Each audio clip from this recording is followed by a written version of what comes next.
National Fire Radio. This episode's brought to you by Notorious Fire Company.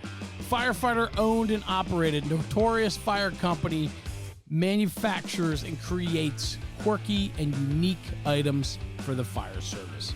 Whether it's your stainless steel water bottles, tumblers, 4-in-1 koozies, you can decorate your emotional support water bottle with more than 100 different designs they offer so very much. From apparel to swag to stickers, they got you covered. Check them out at notoriousfire.com. That's Notorious, notoriousfire.com. And check them out on social media, Instagram, Facebook, and TikTok at Notorious Fire.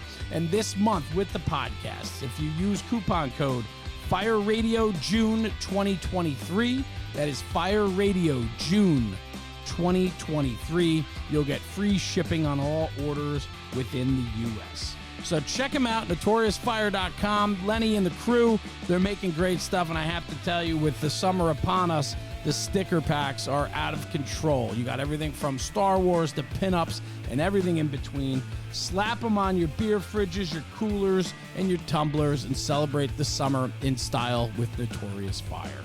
A good supporter and longtime friend. We're happy to have him on the podcast with us. Check him out, notoriousfire.com, and coupon code FIRERADIO June 2023 for free shipping all across the U.S. This episode's brought to you by Box Alarm Grills. When your apparatus arrives on scene, are you making the best showing?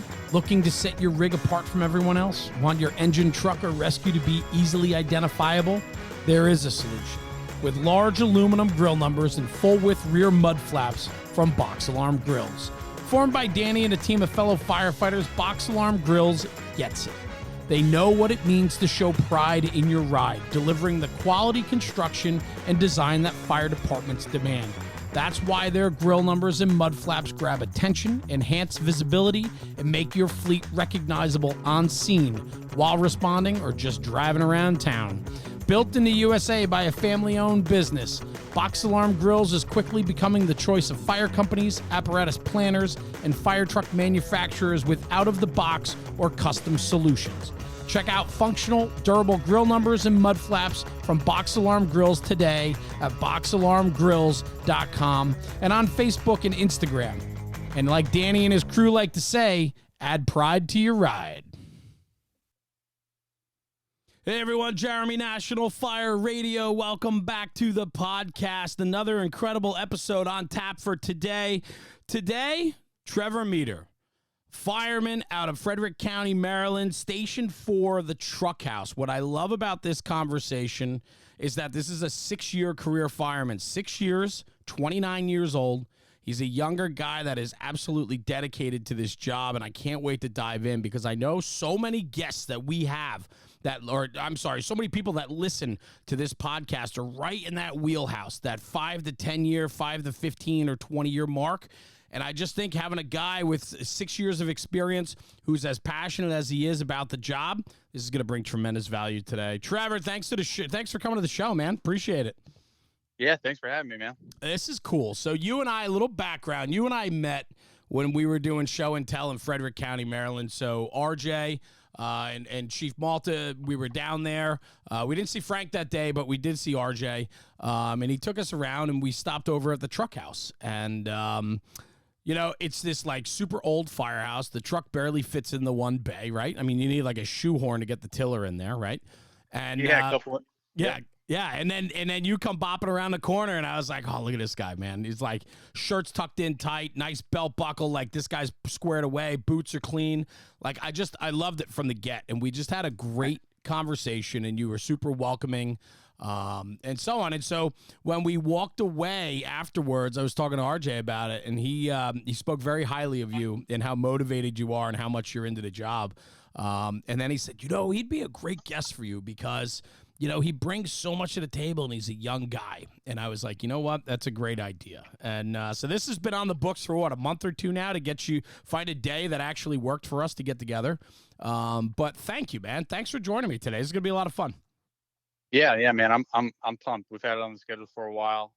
Dates didn't line up initially, but we finally got to it. Yeah, and here we are. So, I mean, I love the beginning story, right? Like chapter one of all of our guests, because it kind of paints a picture about like how you got to where you are today. And so, the foundation of the fire service, I come to know that you didn't volunteer before the career service. So, my guess is that you maybe came across this a little bit later. How'd you find the fire service, man? Yeah, that's correct. No volunteer service prior to this. Prior to being in the fire service, I did 4 years in the Marine Corps in the infantry out in 29 Palms. But the fire service has always been in the back of my mind. Just that mindset of serving or helping out and just being in that like high stress environment with a group of guys that most people refer to as their brothers, which is very similar worlds coming from the Marine Corps, transitioning into civilian life and kind of looking for that Yeah. brotherhood again, if you will. Right. Sure. So it's always been on the forefront of my mind, and even being very new into the Marine Corps, I knew when I got out, I was in my mind, I knew I wanted to be a fireman.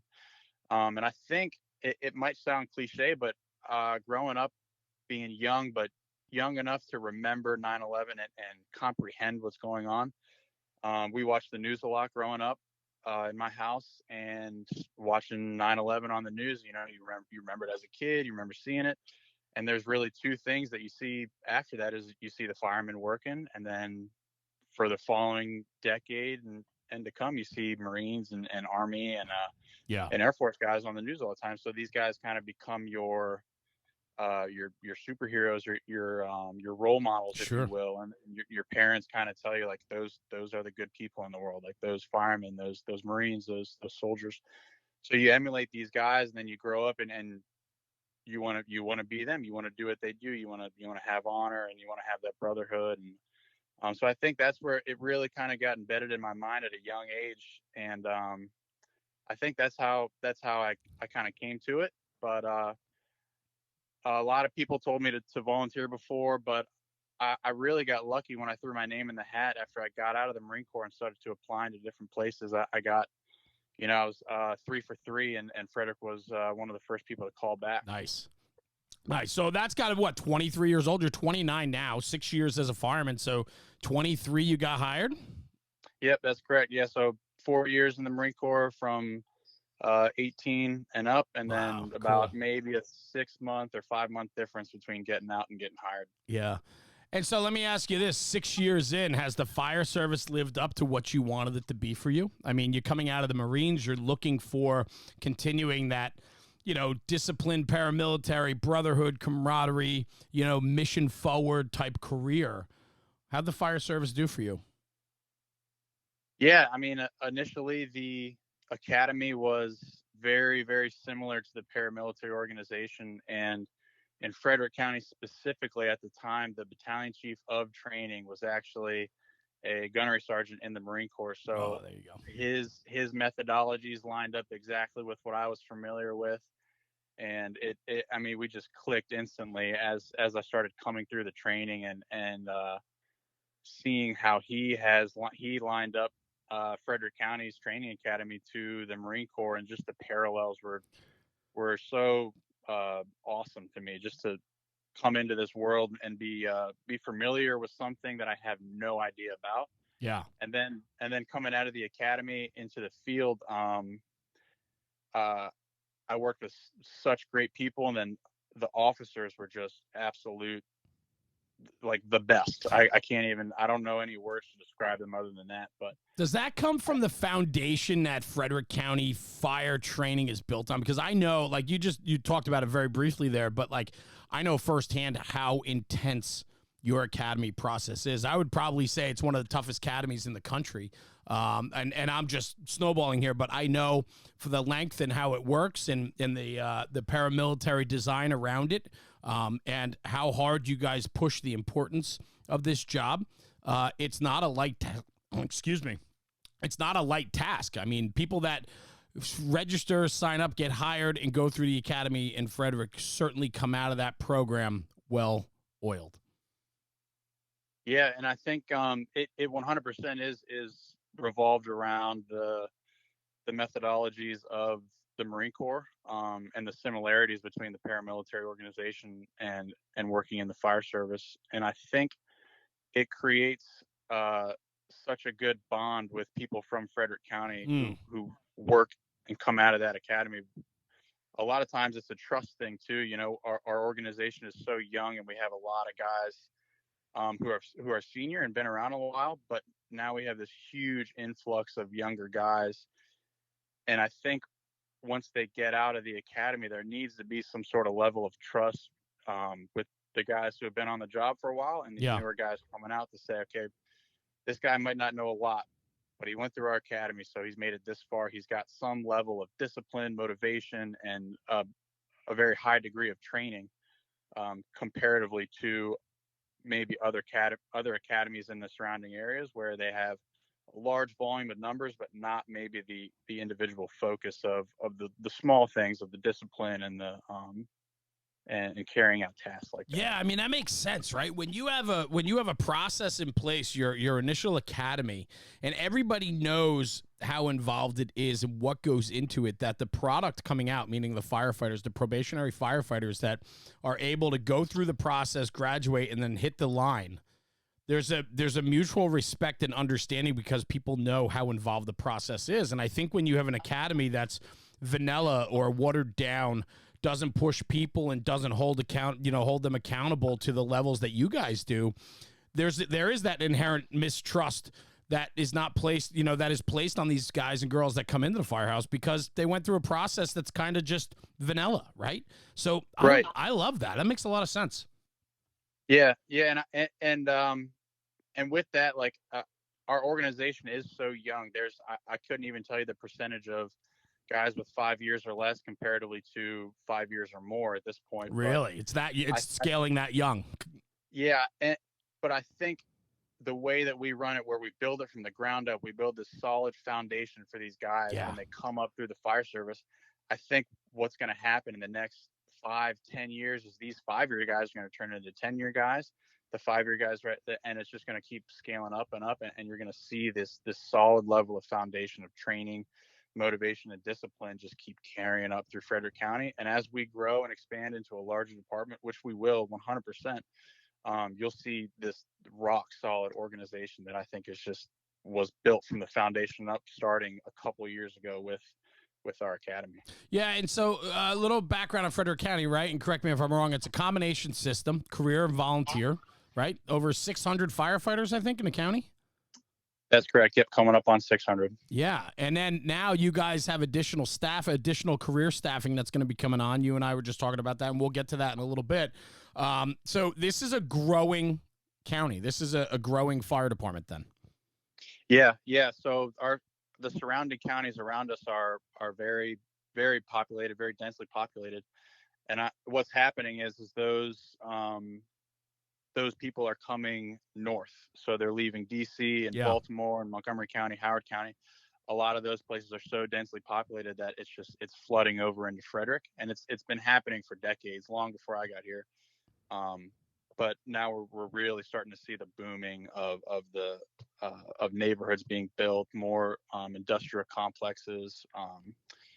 Everything is just amping up. Yeah, so more of a burden put on the emergency services and, of course, fire and EMS services. And so what's going to happen is your outlying, more rural departments are going to become more suburban and then more urban, and you're going to be looking at the volunteers to provide staffing, and it just gets harder and harder. I mean, that's just how the equation works. Yep, exactly. Snowball effect. You know what's really interesting about Frederick County was when we were there and visited, we were just right downtown, right? The county seat, I guess it was, or whatever it was, right? The city portion of it, right? Yeah, with multiple companies, and that's where you're stationed with the truck. But it does go from urban to suburban to quite rural, right? So you guys have a lot of everything mixed in throughout the county. Yeah, very quickly too. You could be in the heart of the city in 1 minute, and then a couple blocks up, and a right-hand turn, and you're in the country.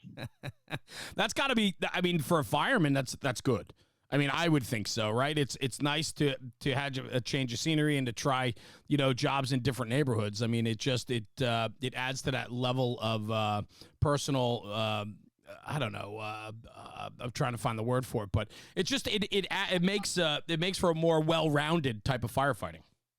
Exactly. Yeah. And that's I think that's what Frederick County really takes pride in is we have the ability to operate in such a condensed city aspect, if you will, with large row homes, type 3 construction, on top of each other, hydrants everywhere laying out.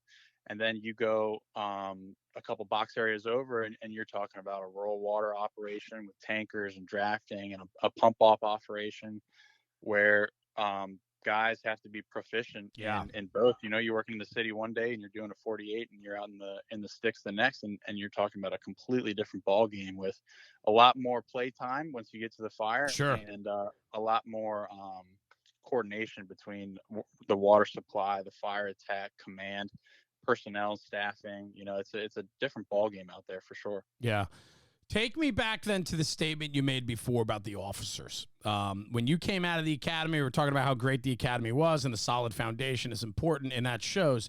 You talked about the officers set you up for success as well, right? You said that you looked up to a lot of the officers you had, and they were solid, and because they were part of that, foundation, right?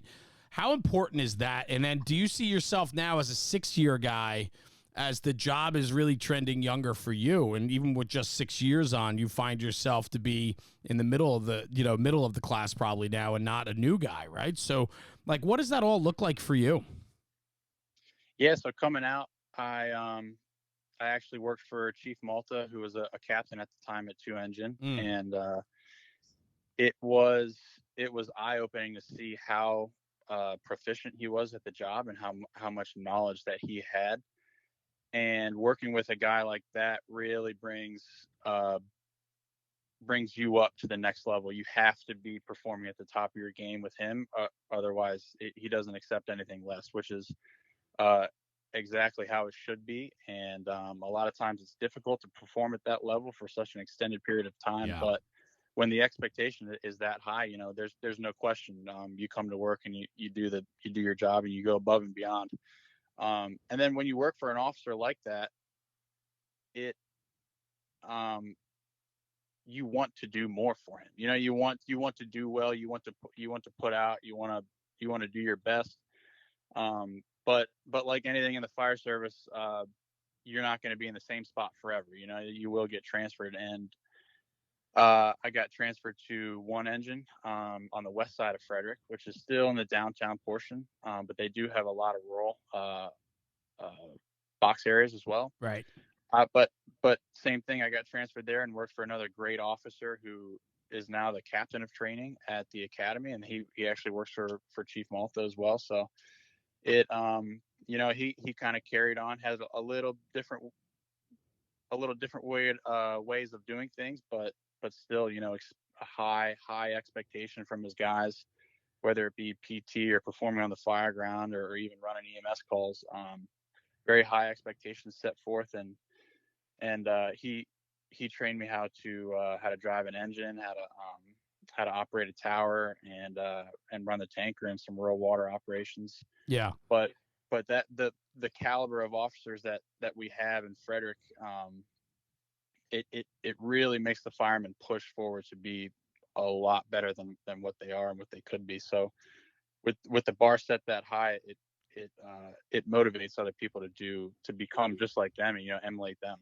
Oh, I love that. I mean, that's very well said. And I'm sitting here thinking about how many people would be listening to this episode going, man, it must be nice to come out of the academy and then have great bosses.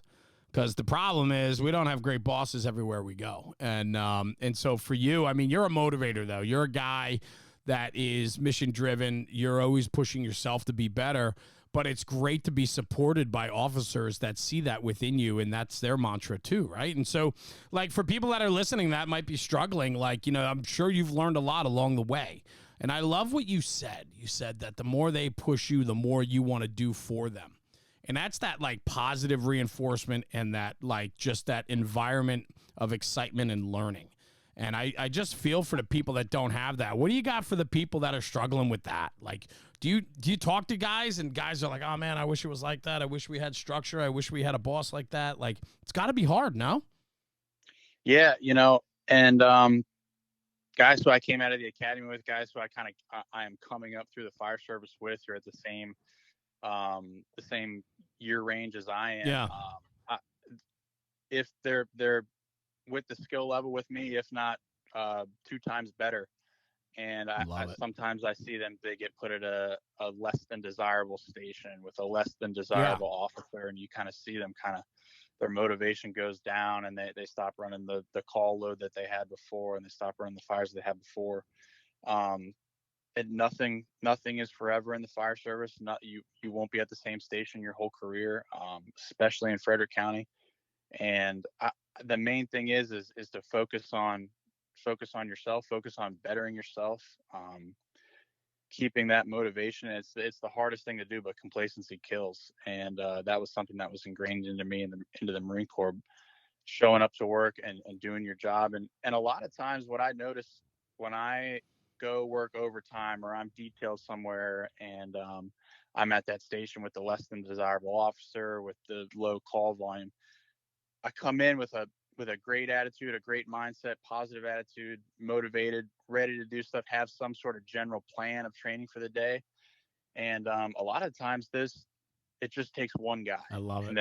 And then it's the ball starts rolling, then another guy gets interested, and then the officer comes into play, and then he brings his years of experience with that. He's like, well, back in the day, we used to do this. And at some point, and no one shows up to work and is like, oh, I'm gonna sit on the couch all day. I'm gonna be subpar. Yeah. Today, generally people show up and they want to do a good job, and sometimes it just takes a little kick in the butt. Just a little bit of motivation from some younger guy to come in with a new perspective and open the door up for these guys. That's what I'm talking about, man.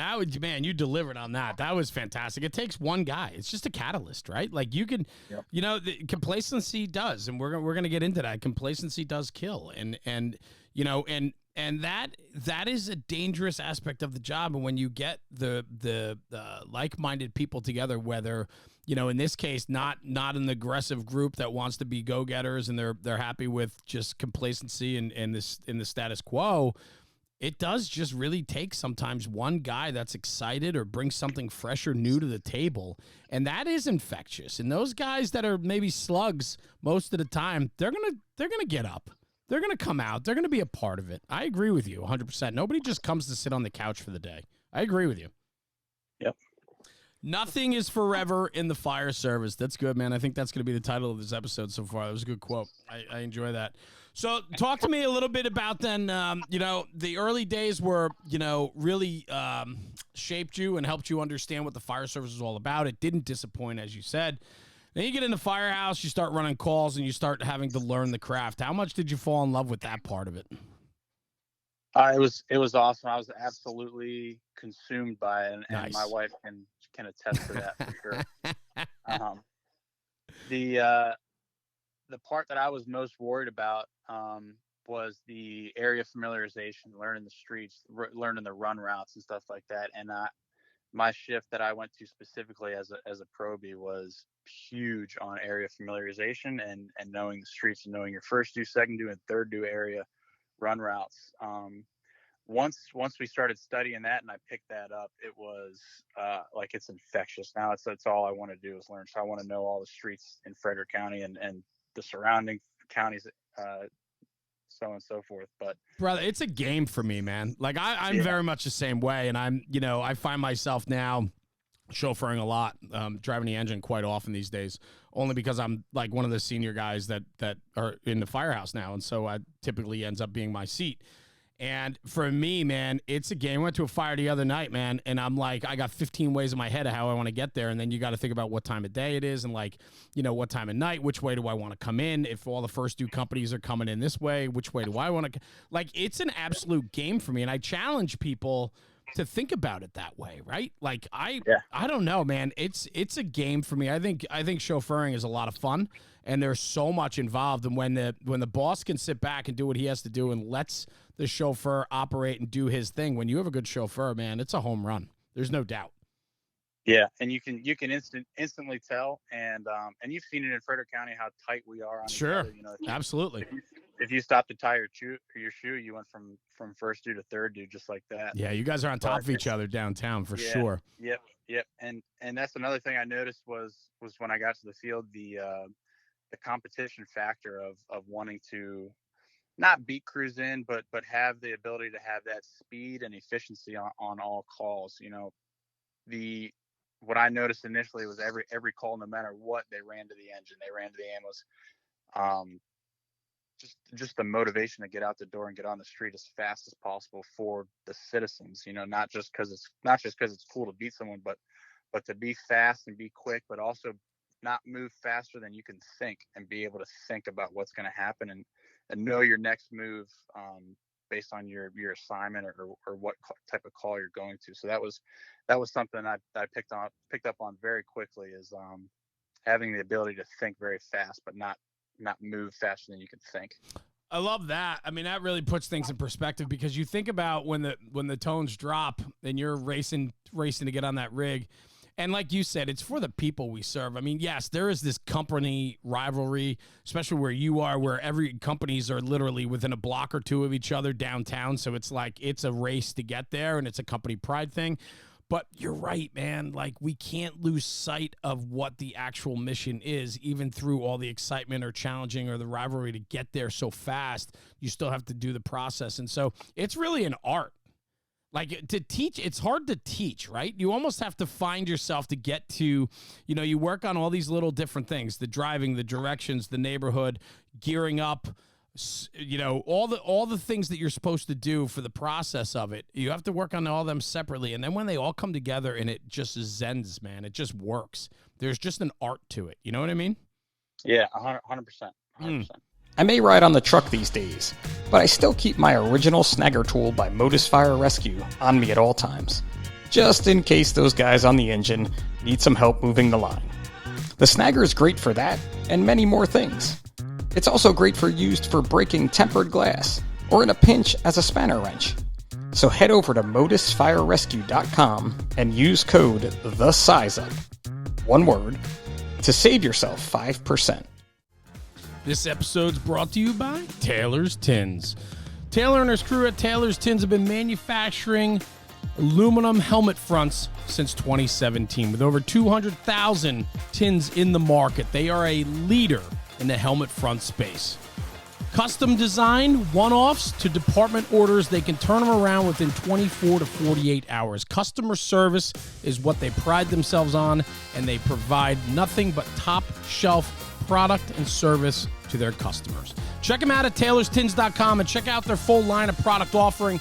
They've always been a very strong supporter since day one with the National Fire Radio podcast and platform, and Taylor and his crew have become dear friends of ours, and we appreciate the support. And at checkout, for a little extra bonus, use coupon code NFR Sent Me. That's NFR Sent Me for a discount on your order. Exclusions do apply. Anyway, check out taylorstins.com for the latest and greatest offerings from Taylor and his crew. And in the words of Taylor, stop burning up leather. So talk to me a little bit then. It's exciting. So the aspect of it, you fall in love with it. You love the craft of it. You love getting your hands dirty. Now, I know teaching is important for you. I know today, you've been working with the recruit school. You're an instructor. You also work with RJ and the crew at Capitol Fire Training, which I know is passionate to you. I know you love to teach, and I know you love to instruct and share what you've learned. Talk to me a little bit about what you've learned, meaning some memorable things in the fire service, some things that have hit you. I know you were involved, and maybe we can go down, kind of get into this conversation. I know you were directly involved with the line of duty death on August 11th of 2021 with Captain Josh Laird.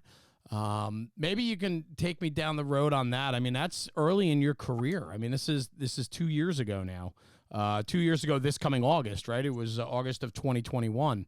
I'm sure that day will stick with you forever. Maybe you can take me down that road a little bit. Yeah, definitely. And to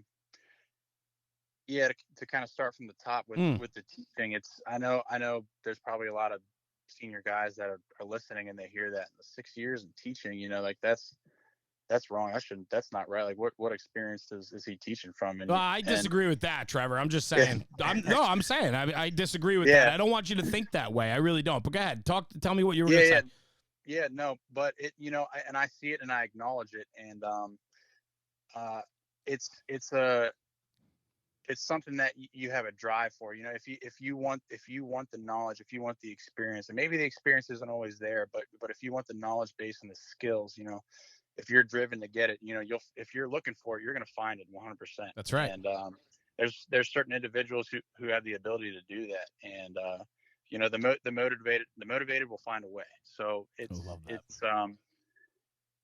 when they had called me to become an instructor, or kind of like pro'd me on becoming an instructor, I first became a PT instructor, and then kind of got the ball rolling from there, from going from PT into the fire training and even the EMS side as well a little bit. But being out there and teaching the younger guys coming in, and the recruits specifically, I find it that they might have the ability to connect with me a little bit better, since I'm Amen. I'm in more sight of what they have. 100%. They look at a 20-year guy and a captain or a lieutenant, and they're telling them these things. They can directly look at me and say I could be there in the next 3 years. I could do exactly what he's doing in the next 3 to 4 years.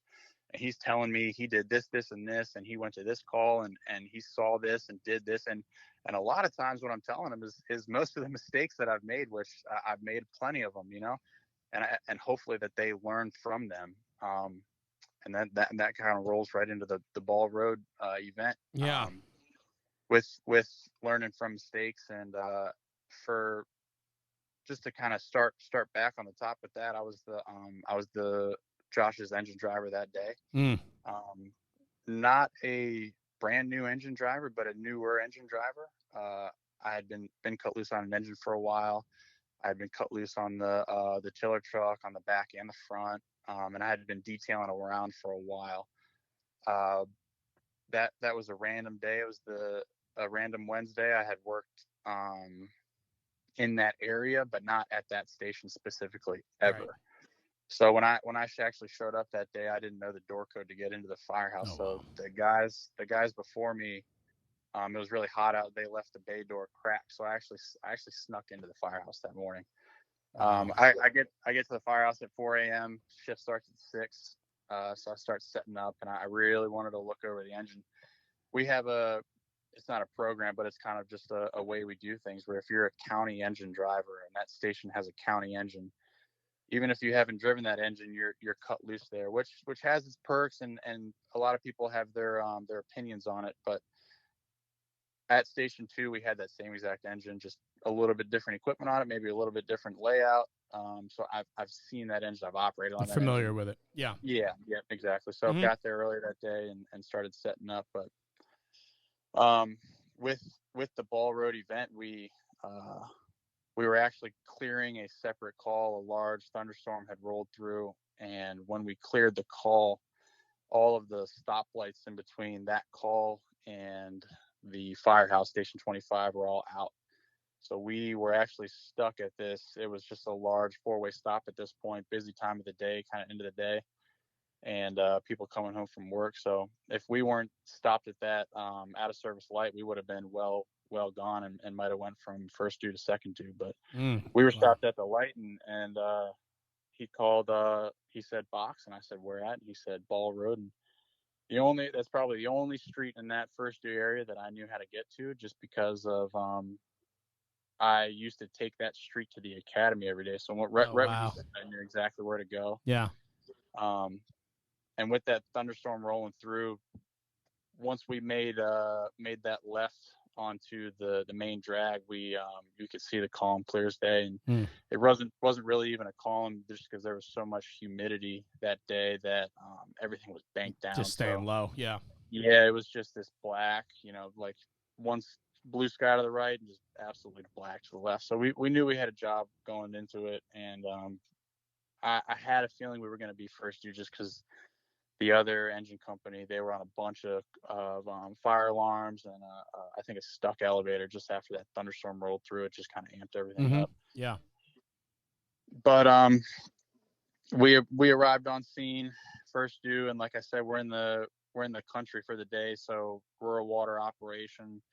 Large fire once we got there. Large structured house sat on top of a hill. I forget the exact level of elevation, but significant distance away from the street. Right. So much so that we had to do a split lay down half of the driveway once it turned left. And we got there. No point in time did anyone hesitate getting out of the engine. You know, everybody brake was pulled and everyone went to work. Lineman pulled the line, did a phenomenal job, pulled it by himself, stretched it around to the Charlie side. Large, heavy volume of fire back there. Josh got off the engine and he started his 360. As he went to the backyard, I started connecting lines, pulling the LBH off, connecting to the intake, grabbing ladders, throwing ladders. I knew the ladder company might be delayed a little bit. Yeah.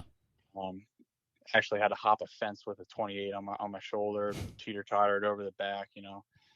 And as I'm coming around the Delta side with this ladder, I'm looking up for the second story in this mansion just to get this ladder off my shoulder and get back to the engine. Other people started showing up, pulling lines. A pretty high-ranking chief officer got there pretty quickly. He lived right around the corner. He pulled a line as he pulled a 2.5-inch off. So that's it. Everything's kind of going on real crazy at once. Everything's real amped up for the first couple minutes, especially for the engine driver. You know, you're there, you're alone, multiple lines off. You don't have a water source yet. So was it a 500-gallon engine?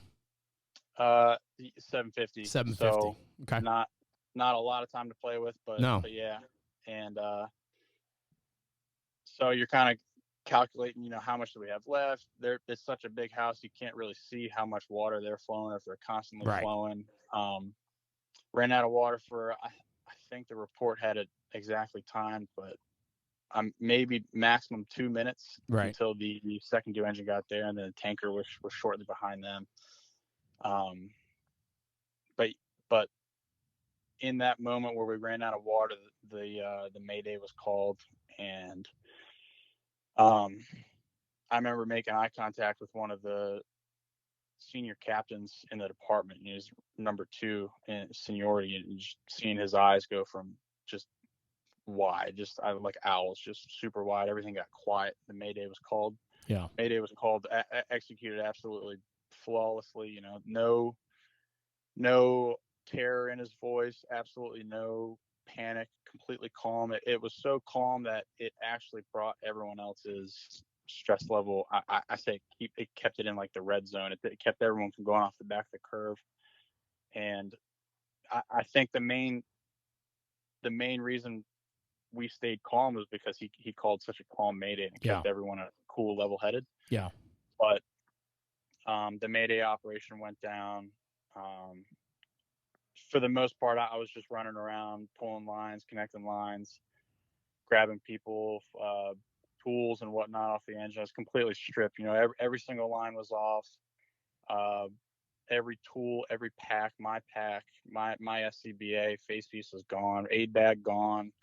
Every ladder, attic ladder, even to the point where other people from a different county were carrying up more attack lines to connect into my discharges. I think. Now, so, I mean, it has a lot to do with the setback, right? So, I mean, this is more rural operations. We're talking a mansion, right? Large square footage with a huge setback. And so once those lines are laid and charged, I mean, it's hard to get more equipment up by you, right? So you become everything to everybody, right? Exactly. Yeah. Exactly. And I'm skipping over stuff. No, I get it. I get it. Totally. I understand. Yeah. But coming back to it, the main thing is being the engine driver that day and being newer at engine driving, and then operating.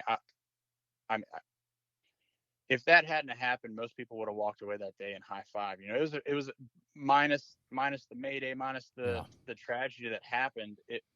Up to that point, it was a large scale operation that came together. Once you took a step back, and once I took a step back from the pump panel and looked around, you know, you have a ladder truck that made it all the way up, 2 tankers that made it up there, two ladder trucks, the rural water operation going down with the dump tanks at the end of the street. You know, it's a large scale operation. Yeah, a lot comes together. Yeah.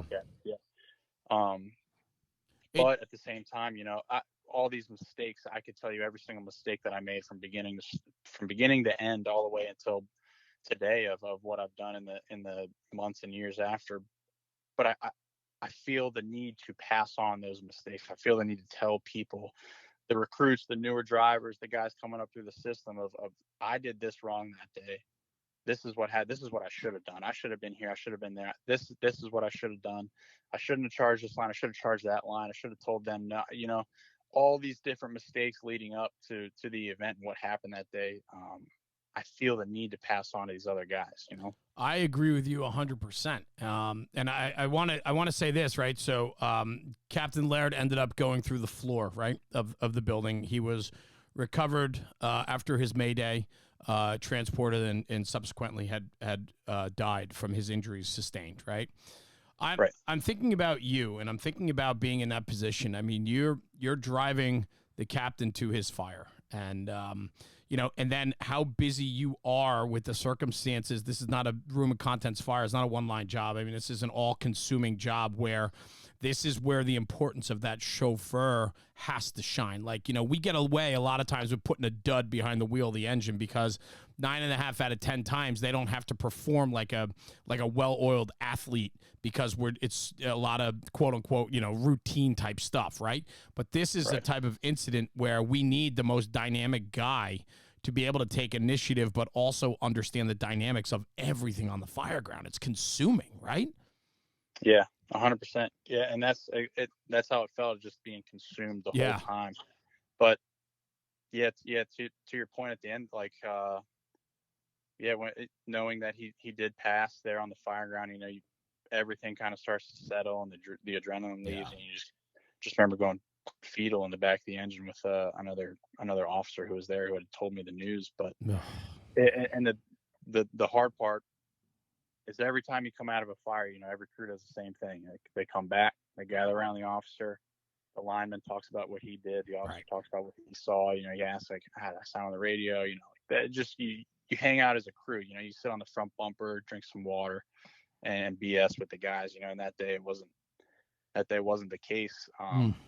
Which it's just a lonely feeling, being on the fire grounds and knowing that happened, and then still, having to look at his guy. Look, I wasn't a part of that shift, and then you look at the guys on his shift who were there that day, and you feel like you let them down. The guys who were off that day, who were supposed to be driving, who were normally driving around, you feel like you almost don't even want to look them in the eyes, because you feel like that was their officer. How'd you deal with that, brother? Yeah, I had to. I actually had overtime the very next day, night side, and I actually worked the next day at the first due truck company that responded to that incident. And I knew I had to get back on a truck. I knew I had to get back on an engine and drive. And that's what I did the very next day. And I was extremely nervous to be, like I couldn't imagine what it was like for that officer the next day sitting next to me driving, thinking, this guy just drove someone yesterday. Yeah. And he didn't come home. And now I'm sitting next to him, like, that's in my mind. That's what I was thinking that they were thinking about me. But I think just breaking that ice, and, most of the officers that I drew in the time to come after that, they were very conducive to what I was going through. But at the same time, I didn't want any soft treatment. I didn't want to be treated any other way. In fact, I wanted a lot of my mentors to come to me and tell me, like, what I did wrong. I knew everything I did wrong. I knew all my mistakes. I really wanted people to come up to me and tell me, like, you did this wrong, you did that. Just like after a normal fire, you want people to challenge you. And I think a lot of people, when they leave fires and you see them and they high five and they talk about all the good stuff they did, like, those are the guys who really didn't do a good job. I agree with you. You see the guys who leave a fire and they're kind of quiet and they're thinking about what they did, and then they're going to their other mentors and they're talking like, hey, did I sound good here? Should I have done this? They're conducting an after action on themselves. Yes. Those are the guys who are squared away. So that's kind of go ahead. No, please go ahead. That's what I kind of wanted, and I had the officer who I worked for at the time. He very squared away. I was still a detailer out of his station at the truck house at the time, but without him, I don't know what I would have done after that incident. He was almost like a father figure to me after that had happened. And I Yeah. think that just confirms how much the officer of a firehouse has a play and a factor in his employees' lives, Wow. like that. Mm-hmm. I mean, he was a rock for me, in so many different ways that he doesn't even know, so that, I think that plays just to bring it all around in a circle, Yeah. the officer plays such a huge role in the young guys' life, Did you struggle with this? I mean, other than, questioning your actions, which, you would do on a regular fire, right? I mean, it's just who you are. I mean, you've been programmed that way to, really deep dive into your own actions and, and figure out what you did right, what you did wrong. And you would do that for, anything. But for a fire like this, I mean, to have to go back the next day to get back, and that was important to you to get back on the rig. I mean, I understand that, but I have to imagine though that you needed some time for yourself too, and to have mentors and to have officers that were there for you speaks to that real solid foundation from which you all come from, though. Yeah, and I think I struggled just as much as the next guy. Yeah. A lot of people don't. They might not talk about it as much, but I think getting back on the truck helped. I think having the officers helped, and then having a, a, a huge family support at home. Yeah. My wife Mm. coming home to her, and her keeping an eye on me and Sure. probing me on how I did. She's my wife, but she's also my counselor. She knows. Yeah. We talk about everything, and So important. She played just as much as a role as the officer did, probably even more so. Because she was there. They sent us home after that, so she was there immediately afterwards, and she saw the aftermath and how it affected me. That's just in the moments after. But yeah, I think that's probably the 50% of it was the officer, and then the other 50% was the home life. And she's such a rock and a foundation for me. So that's probably what was the distinguishing factor. Mm. I bet. I mean, that's the solid foundation at home is more important than even the firehouse, right? And that's why our marriages matter, our families matter. That's why we have to put the time in there too. I get that. I totally get that, Trevor. No doubt. So afterwards, I mean, you talk about mistakes, and and it's more about maybe focusing on what we could do better and so on. That process for you, how important is that to learn from your actions? I think it's the majority of the way that I actually learn, which kind of sucks because you make a bunch of mistakes. Brother, we make mistakes all day long. All of us. Yeah, I know it, and I'm very hard on myself. So when I do make a mistake, even a simple mistake, it stays with me. But I think it's a good thing because I won't make it twice.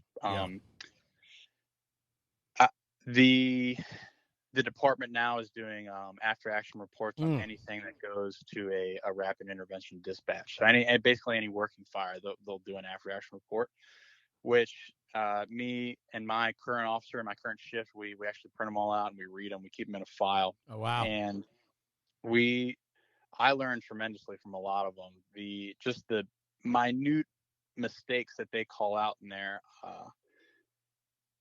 you learn from them. You learn from other guys' mistakes. You learn from what other guys did well, or something that that they did that you wouldn't have even thought of doing until they did it. And they're just calling on from experiences, and they're calling from the mistakes that they made. So I think the after action reports are they're crucial to the fire service, so history doesn't repeat itself. And at the same time, that we studied the line of duty deaths, and Chief Malta was really big on studying line of duty deaths. So being a young guy and studying those, and then subsequently being a part of one, you kind of see the similarities in them, and then you see what we did that worked out, and what we did that didn't work out, and everything was annotated in the report for the most part.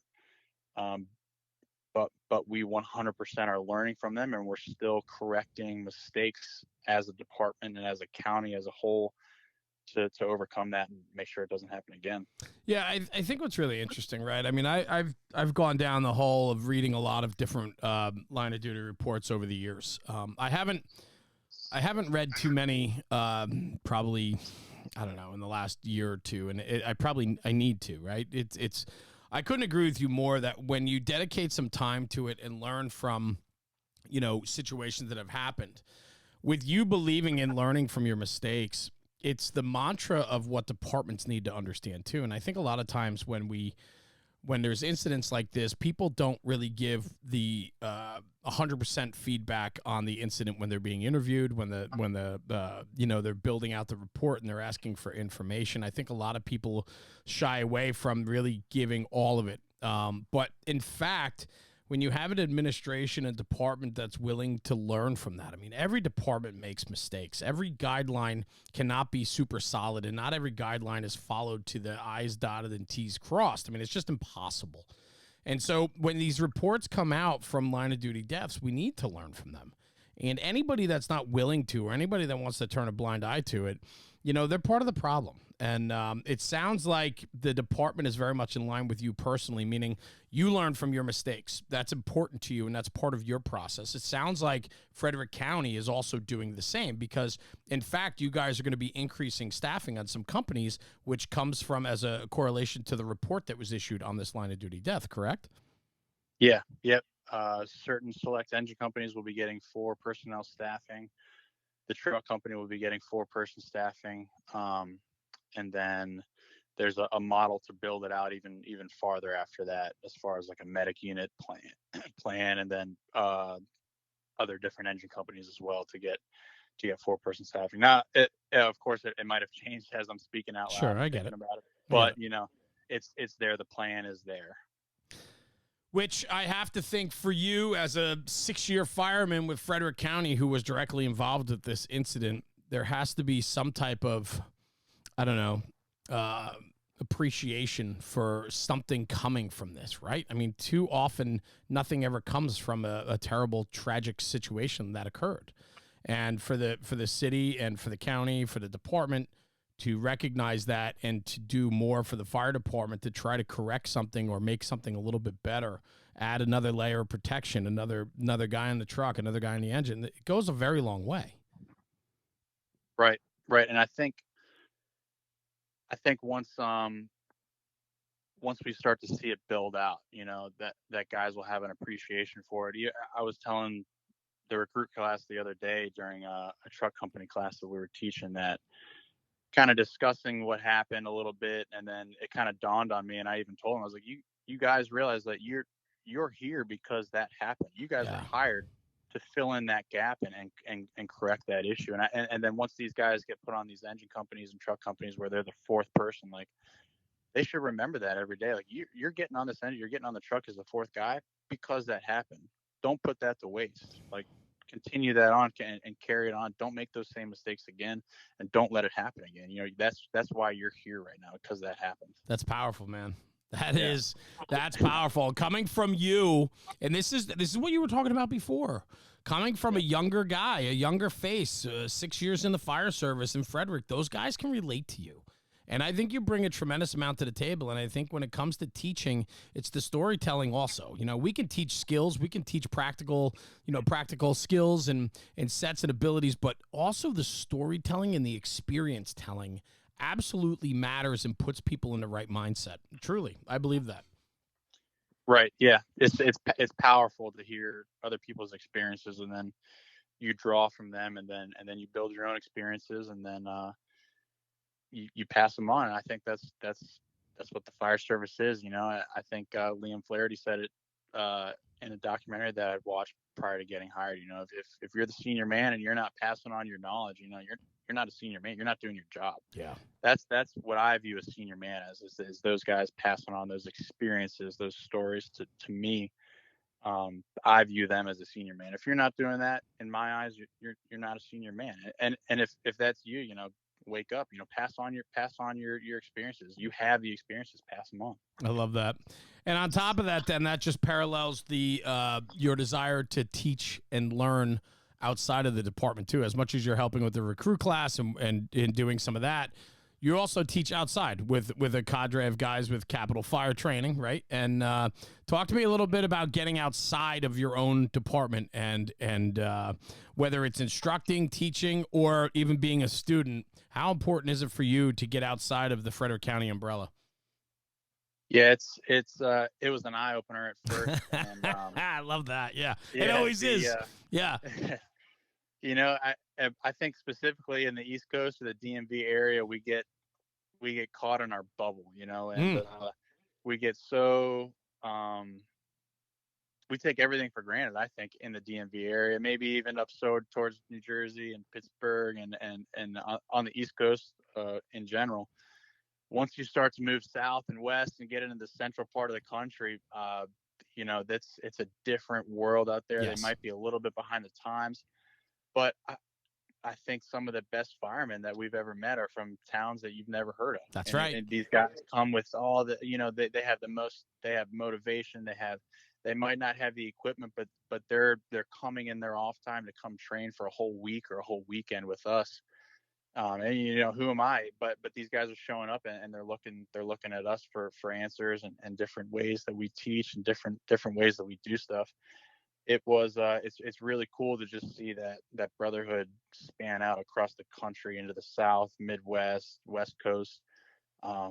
It's amazing to see how departments operate a little bit differently, but it's been a lot of fun, and I'm really excited to keep it going and just get a bigger platform with Capital Fire and just to see where it goes. I love that. I mean, I look at it this way, brother. You got 6 years. I got like almost 30 years. And I'll tell you this, brother. I'll tell you this. No joke. I'll tell you this. When I go and I travel to small corners, small towns, conferences here, conferences there, and you meet some of these people that just can't get enough. And it fires me up, bro. Like it makes me think about how spoiled we are where I come from. And we're so spoiled that we take a lot of things for granted. And then I meet these guys that they don't have two sticks to rub together, and yet they're so into the job and they're so into the passion of firefighting and pushing themselves to be better. It is infectious. And man, I challenge anyone that if you don't get outside of your bubble, you're never going to learn. Because there's so much more to this job than just what you know. Yeah, 100%. 100%. So what's next for you, man? We're going to start rapping. What's next for you? What's exciting? What's new? What's coming up? Anything? Yeah, the big thing on my radar right now is I have a promotional exam for the rank of technician. Cool. Coming up on June 28th is a written, and then the practical, should I pass the written exam, is end of July. So that's really. And what is what's a technician? So he is the driver okay. of either the engine or the truck or whatever heavy piece of apparatus that he'll be assigned to at that station. Definitely in Frederick County, a coveted position. There is no detail technician. There's backup drivers to them, but is that what you've been then, a backup driver? Like, because you've been talking about driving and wheeling and so on. So is that like a backup position or? Yeah. Okay. So I've been a backup driver for a while, and then it's kind of weird at the rank of the tillerman is not a rank. It's just a fireman. So got it. Our tillermen don't have to be technicians. They just have to have most of them have a Class A license, so they have the ability to drive the front of the ladder truck and the back. So when my technician's off, I fill in his spot in the front of the truck and drive the tractor, and then when he is there, I tiller. Got it.